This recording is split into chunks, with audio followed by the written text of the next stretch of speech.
یہ camera person سے میری ریکویسٹ ہے کہ کائنڈلی آپ توپ کا رخ صرف مجھ پر رکھیں اور سسٹرز کو فوکس نہ کریں. سین کچھ اس طرح کا ہوتا ہے کہ بعض اوقات بہنوں کا لباس اور پھر بہت ساری چیزیں. اچھا لباس سے مجھے یاد آیا کہ ہم فنکشنز کے لیے، گیٹ ٹوگیدرز کے لیے، پارٹیز وغیرہ کے لیے خاص طور پر یہ پسند کرتے ہیں کہ سردیوں میں ہو. شادیاں بھی زیادہ سردیوں میں ہوتی ہیں. سردیوں کے کاروبار بھی بڑے گرم رہتے ہیں. کاروباری سوچ، کمائی کا پلان ہے، نیکیوں کی کمائی کا پلان، کوئی عبادات کی ریسیپیز، نیکیوں کی ورائٹی، جیسے کپڑوں میں شال، sweater, jacket, upper, gloves, socks, joggers, caps, heater, geyser, ہر چیز کا خیال ہو جاتا ہے، خیال آ جاتا ہے. نیکیوں کی کمائی کا، عبادات کی ریسیپیز کا کیا خیال ہے؟ اس بارے میں بھی کچھ بات کر لیں. آپ کو پتہ ہے کہ سردیوں میں نفلی روزے امیزنگ آفر ہے. سردیوں میں رات کو قیام کتنا آسان ہے. لمبی رات ہے، جلدی سوئیں، اٹھنا ممکن، اور پھر رب سے مناجات کا، تلاوت کا، عبادت کا پورا موقع ہوتا ہے. کیونکہ گرمیوں کی چھوٹی راتوں میں تو نیند ہی پوری نہیں ہوتی، یا سو رہے ہوتے ہیں وہ پتہ چلتا ہے اٹھنے کا ٹائم ہو گیا. اور پھر 5 نمازیں ایون 1 یا 2 وضو کے ساتھ پڑھی جا سکتی ہیں. نمازوں کا انتظار بڑے ثواب کا کام ہے، بلکہ انتظار الصلاۃ جو وقت نماز کے انتظار میں گزرتا ہے وہ گویا نماز میں گزرتا ہے. تو آپ ایک نماز کے بعد دوسری نماز کا اگر کانشیس رہیں، خیال رکھیں، تو ایک تو جلدی ٹائم بھی آ جاتا ہے، وقت پہ ادائیگی ممکن ہوتی ہے.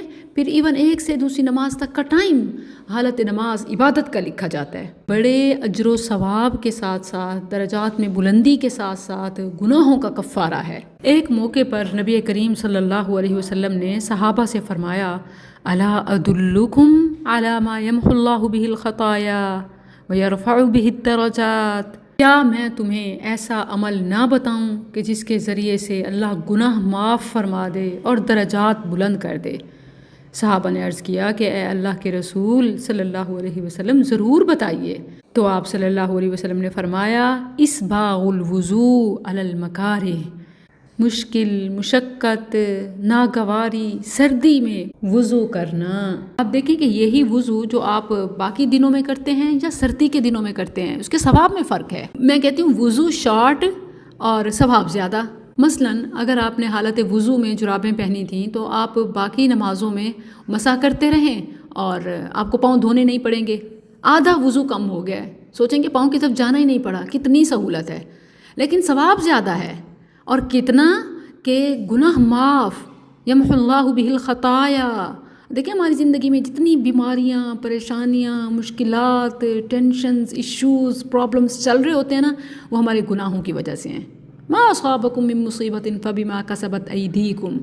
تو اگر یہی معاف ہو جائیں تو ہماری زندگی کتنی خوشحال، خوشگوار، ہیپی ہو جائے. تو ایون سردی میں وضو سے کیا ہوتا ہے؟ گناہ معاف ہو جاتے ہیں، تو آپ اتنی ٹینشن سے بچ گئے. پھر دوسرا یہ کہ درجات بلند ہوتے ہیں. اور اس کا کیا مطلب ہے؟ دنیا میں لوگوں کی نظروں میں آپ کا گراف ہائی ہوتا ہے، اور اس میں کوئی بری بات نہیں ہے. اللہ تعالیٰ نیکیوں کا امیج ہمارا اچھا بنائے. وَجَعَلْ لِي لِسَانَ صِدْقٍ فِي الْآخِرِينَ. جد الانبیاء ابراہیم خلیل اللہ علیہ السلام کی دعا ہے کہ اللہ تعالیٰ مجھے نیک نامی حاصل ہو. ریاکاری نہیں ہے، کیونکہ آپ کا مقصد نیکی ہوتا ہے، ریاکاری نہیں. پھر جو نیک نامی ہے وہ تو بونس ہے اللہ کی طرف سے کہ اللہ دنیا میں بھی مقبولیت، درجات میں بلندی دے، اور آخرت میں بھی. یہ اللہ کی رضا کی ایک علامت ہے، نشانی ہے، جو کہ سردی میں وضو اور طہارت سے نصیب ہوتی ہے. اسباغ الوضوء علی المکارہ. نماز کا وقت ہے، وضو کرنا ہے، یا غسل واجب ہو چکا ہے، غسل طہارت کرنا ہے، دل نہیں کر رہا، ٹھنڈا پانی ہے، کوئی بیماری وغیرہ کا خطرہ نہیں ہے، لیکن بس سردی اور سستی. تو اس صورت میں ہمت کر کے غسل یا وضو، یہ 2 چیزیں اللہ کو اتنی پسند ہیں کہ دنیا آخرت کی پریشانیاں غائب. اللہ کا جو وعدہ ہے، نبی صلی اللہ علیہ وسلم کی ضمانت ہے کہ یمحو اللہ بہ الخطایا ویرفع بہ الدرجات. اور دنیا آخرت میں درجات، نیک نامی، مقبولیت کی گارنٹی. کس سے؟ اسباغ الوضوء علی المکارہ. اور یہ تو ایک چیز ہو گئی. دوسری، وَكَثْرَةُ الْخُطَىٰ إِلَى الْمَسَاجِدِ. مساجد کی طرف چل کے جانا، مردوں کا تو مسجد میں ہی اور عورتیں گھر میں ہی جتنے قدم اٹھاتی ہیں، جتنی ایفرٹ کرتی ہیں، بچوں کی وجہ سے بعض اوقات ڈبل ٹرپل کرنی پڑ جاتی ہے کہ ایک بار کر کے آئیں پھر بچوں کے کام میں لگ جائیں، پھر کر کے آئیں پھر گھر کا کام، پھر کر کے آئیں پھر کچھ اور، تو انہیں اکثر زیادہ یہ تمام ان کے قدم ان کے کیا شمار ہوں گے اللہ کے ہاں؟ گناہوں کی معافی اور درجات کی بلندی۔ وَكَثْرَةُ الْخُطَىٰ إِلَى الْمَسَاجِدِ، اور وَإِنْتِظَارُ الصَّلَاةِ بَعْدَ الصَّلَاةِ، ایک نماز کے بعد دوسری کا انتظار کرنا، یہ پیکیج سردیوں میں ایزیلی اویلیبل ہے۔ نبی صلی اللہ علیہ وسلم نے اسے رباط قرار دیا ہے۔ رباط پتہ ہے کسے کہتے ہیں؟ اللہ اکبر! رباط کہتے ہیں کہ بارڈر پر اسلام اور مسلمانوں کے دفاع کے لیے پہرا دینا۔ اللہ اکبر! سورہ آل عمران کی آخری آیت ہے وَرَابِطُوا، دشمنوں سے جہاد کے مورچوں پر ڈٹے رہو۔